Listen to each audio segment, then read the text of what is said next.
can really learn a lot from bird watching. Like what? Like the timeless art of seduction.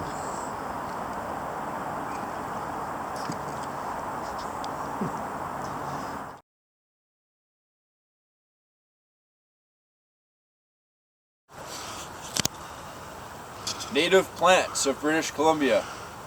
I'm going to show you how to identify them. This is the salmonberry plant. It's got these pink flowers. And it's got 3 leaves on the end of the stem. One bigger one and 2 smaller ones that stick out to the side. And on the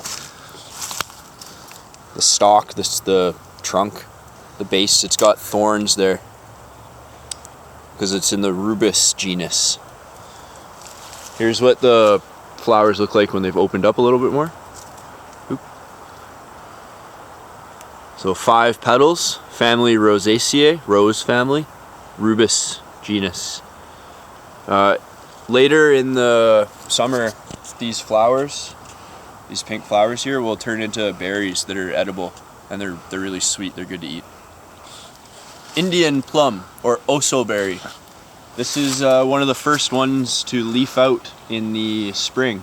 One of the first signs of green after winter. So it's got these leaves. There's a lot of them, and they're kind of wide and pointy. Look like that. And the flowers, they droop. Here's a flower, or a bunch of flowers. It's in there in clusters like that, and they're white, and they droop downward. They turn into plum-like fruits that are not the best eating, but they're edible. They're not poisonous or nothing. So yeah, Indian plum, one of the first ones to green out in the early springtime. They're everywhere.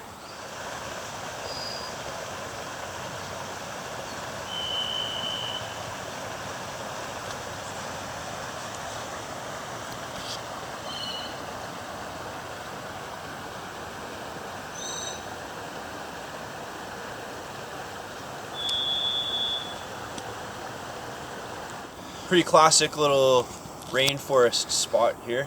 There's a bunch of fairly old cedars. Western red cedar, or Thuya placata.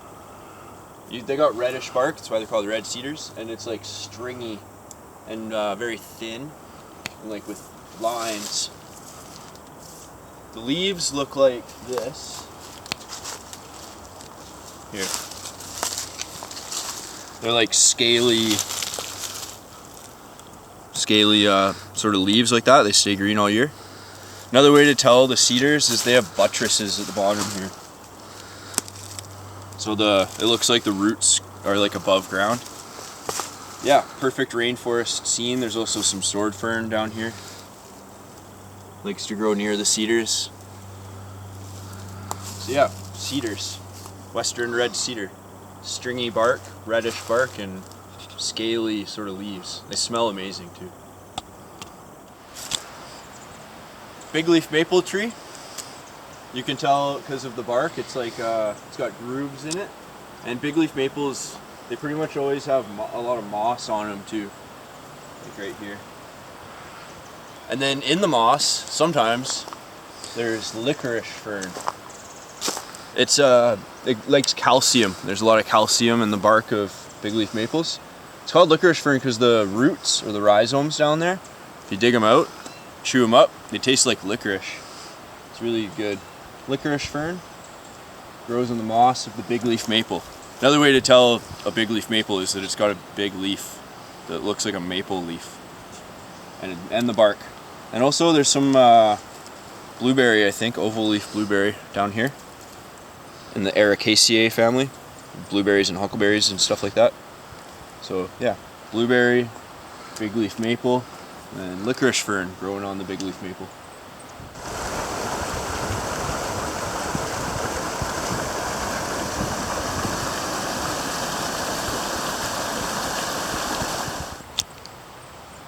This one's Pacific bleeding heart. It's a flower. Looks like that. Flowers haven't opened up yet, but it droops over like that. And the leaves, they look like that. They look very busy. It's a flower, native flower, Pacific bleeding heart. Good for pollinators.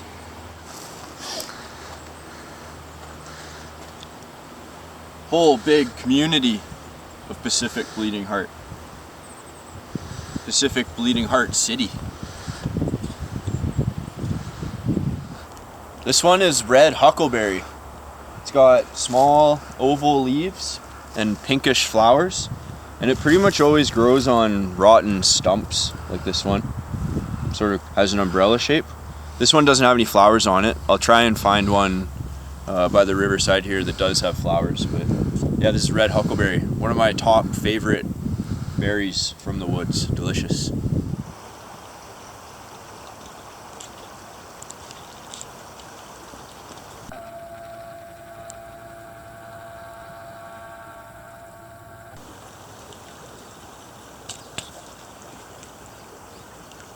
So here's another red huckleberry growing on an old rotten stump. And this one's got flowers on it, so it's gonna produce a ton of beautiful red berries. See, they haven't opened up yet. That's what the flowers look like. And tons of flowers, so gonna be tons of berries pretty soon. Delicious red huckleberries. The sword fern, super common fern of the Pacific Northwest. They're big and tall, and they got like long stems like that, and they're green all the time. And on the bottom of the leaves you see like all these little dots. Those are the spores. Make more sword ferns. Yeah, that's what a sword fern looks like. Very common. They're good for keeping the ground moist underneath them. I don't know what this one is. Don't know.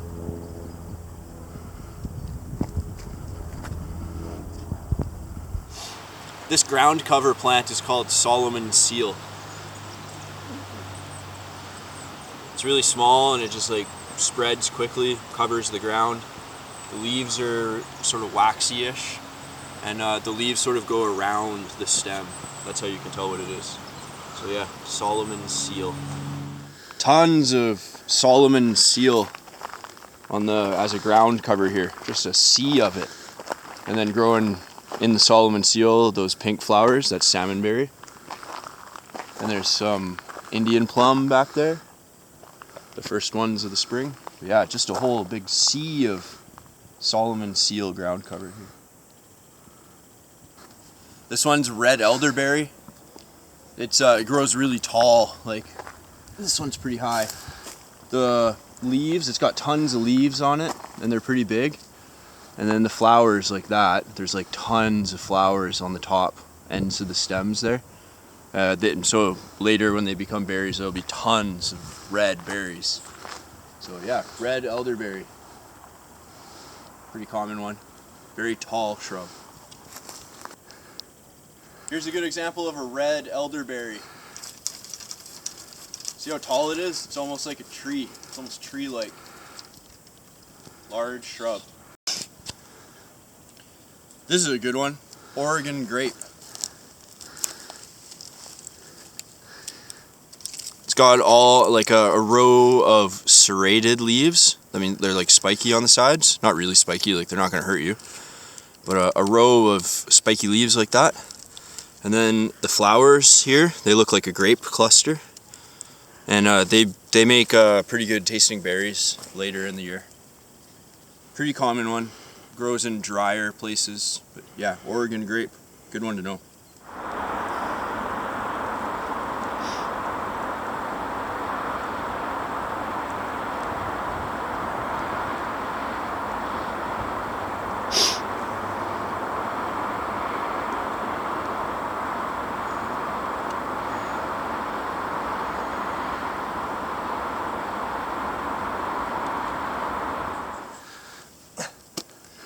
This is a Douglas fir, Pseudosaga menziesii. It's like the main tree ever of British Columbia. It's got this thick bark with deep grooves in it.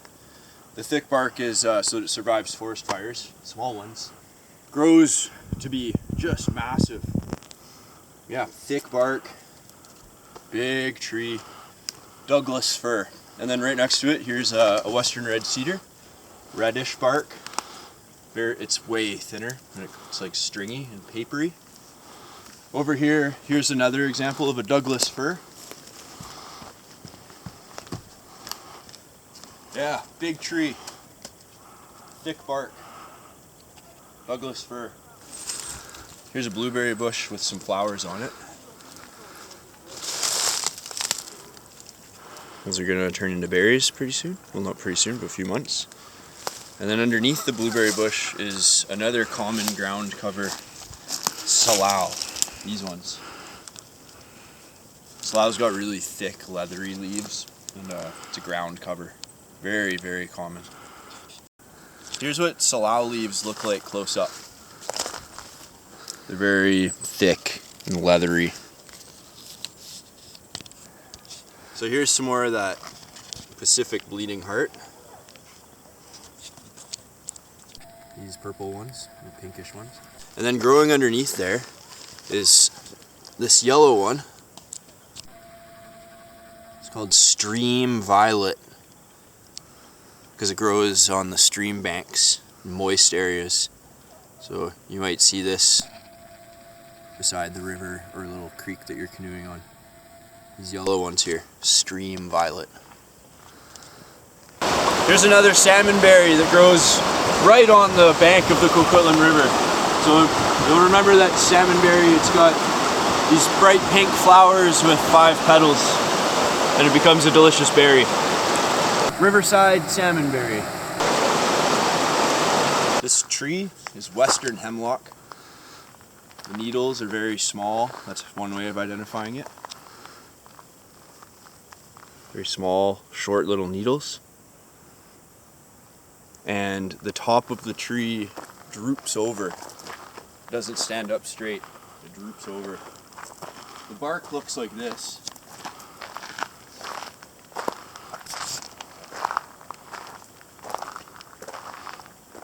Sort of not as thick as Douglas fir. Sort of got grooves in it. Yeah, this is a western hemlock. This is the western hemlock tree. You'll remember it has the small needles and the top droops over. This tree, you can see how the top droops over. See the top there? How it doesn't stand up straight. It droops over. Good way to tell the western hemlock. This one here, this is thimbleberry. It's very closely related to salmonberry. It's in the rubus family, so it's got some thorns on it, little thorns. The leaves look like this. 5 points, 1, 2, 3, 4, 5. They get bigger. And the flowers, this is going to be the flower, one flower. They'll be white and pretty large and have 5 petals. And they make the most delicious berries, in my opinion. Thimbleberries are the best tasting for me. So, thimbleberry. This one is skunk cabbage. It's got yellow flowers here. Big green leaves.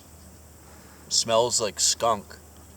Grows in marshes, wetlands, like low-lying areas that are very wet. Skunk cabbage. Whole bunch of skunk cabbage in this little low part of the forest. So that's the one with the yellow flowers that smells bad. Well, it doesn't smell bad, but it smells like skunk cabbage. It has a smell. Whole bunch of it in here.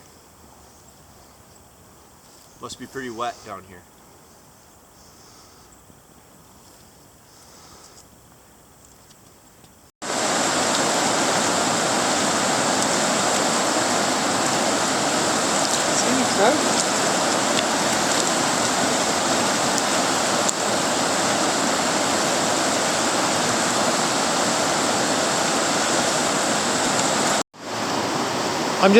I was too lazy to go look for it, so I actually pointed out for you. Well, I don't want to talk for you, but It was fine.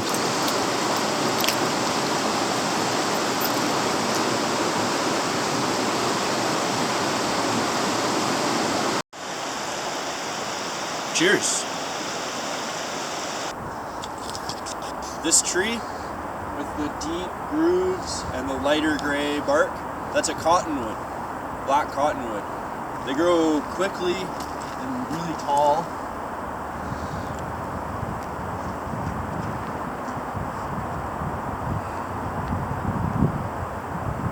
Usually beside rivers or other moving water, and they have huge leaves that sort of rustle in the wind when it's windy. So, black cottonwood. Here's another black cottonwood, the big deciduous tree that grows on the riverbank with the deeply furrowed, soft gray bark.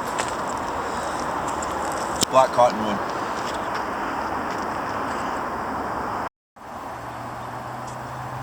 This is a young alder tree. The leaves look like that. Red alder. They get way bigger than this one. I'll find a bigger one. This is another red alder, probably like 2 years old, really young red alder. It's a pioneer species, so when there's a disturbed part of the land, like by a fire or like logging road construction or a landslide or anything, alder is usually one of the first things to grow back. Red alder, pioneer species. It only grows for about 40 to 60 years and then dies, and then other species come after it. So tiny little red alder. Right here, next to the salmonberry, is a mature red alder. So it's that pioneer species that I was talking about, and I showed you that little one. This is what they look like when they're grown up. They got this like mottled bark and sort of oval leaves up there.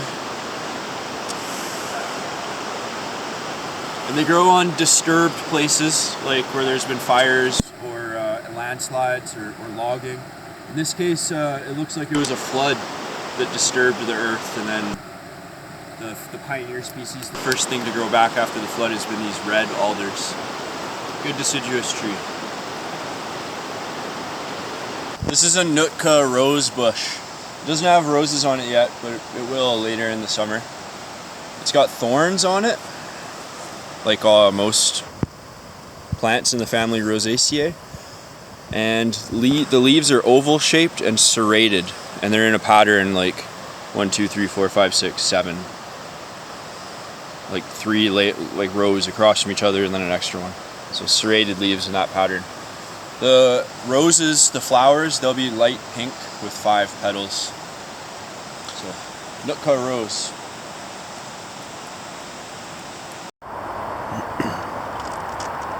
That's a lupine down there. With like the leaves that come out in a star pattern. You can see the dead stalks from last year. Grows tall and colorful. It's like purple. I'll do another video later. When I do my next video, we'll see them in bloom maybe. Native plants and biodiversity are important. Without biodiversity, we have monoculture, and all the ecosystems fall apart. And as much as we sometimes don't think we are a part of this ecosystem. So please do what you can to help biodiversity and native plants. There's lots of things you can do, like destroy invasive species. Where I'm from, it's Himalayan blackberry, Japanese knotweed. So destroy invasive species and garden with native plants too. If you like the plants that I've shown you here and you want some in your garden and you live around here, southwestern British Columbia, my buddy Josh at Plan B Native Plants, he'll sell you, he has a huge selection of native plants for your garden. So get a hold of Josh and buy some plants and put them in your garden and help the ecosystem. Try and help us stop it from collapsing. Big fir.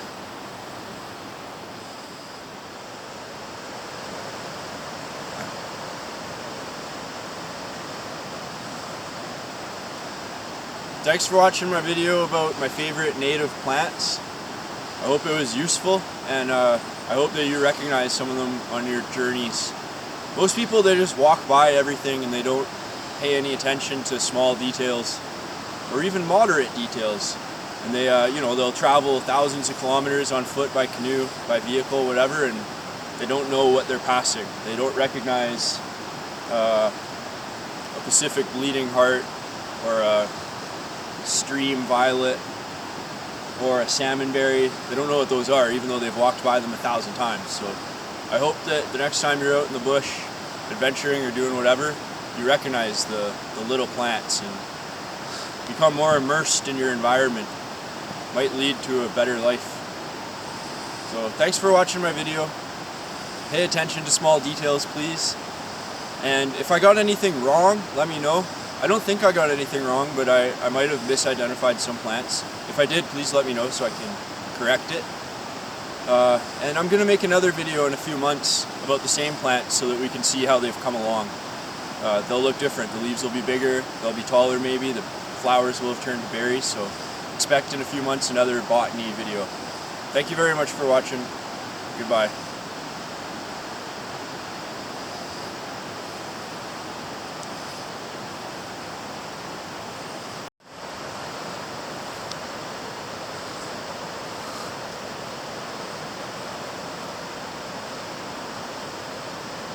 Well, thanks for watching my video and listening to me talk about some of my favorite plants. How far away are you? Okay, go. Native plant video.